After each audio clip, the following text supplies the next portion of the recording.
ഇതെന്താ വായിക്ക? ഈ. ഇങ്ങോട്ട് നോക്കിക്കേ, ഇതെന്താ? ഇതാണ് ഈത്തപ്പഴം അല്ലേ? നല്ല സ്വീറ്റ് ആണല്ലേ ഈത്തപ്പഴം, നല്ല മധുരല്ലേ? ഇതെന്താണ്? ഈത്തപ്പഴം. അപ്പൊ നമുക്കിനി ഈത്തപ്പഴം എങ്ങനെ എഴുതുന്നത് നോക്കിയാലോ? ആദ്യം ഈ എന്ന അക്ഷരം വെച്ച് കൊടുക്കുക. ഈ എന്നാവണമെങ്കിൽ ഈ ചിഹ്നം വെച്ച് കൊടുക്കുക. അപ്പൊ എന്താ വായിക്കുക? ഈ. നീ ത എന്നുള്ള അക്ഷരം വെച്ച് കൊടുക്കുക.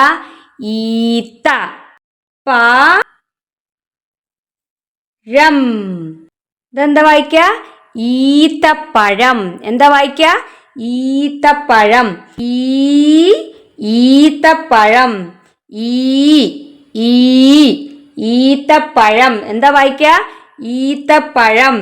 ഈ അക്ഷരം എടുത്താൽ ഈത്തപ്പഴം എന്ന് വായിക്കാൻ പറ്റുമോ? ഇല്ല അല്ലേ? ഈ എന്ന അക്ഷരം വെച്ച് കൊടുത്താലാണ് ഈത്തപ്പഴം എന്ന് വായിക്കുക. ഈത്തപ്പഴം. എന്താ വായിക്കുക?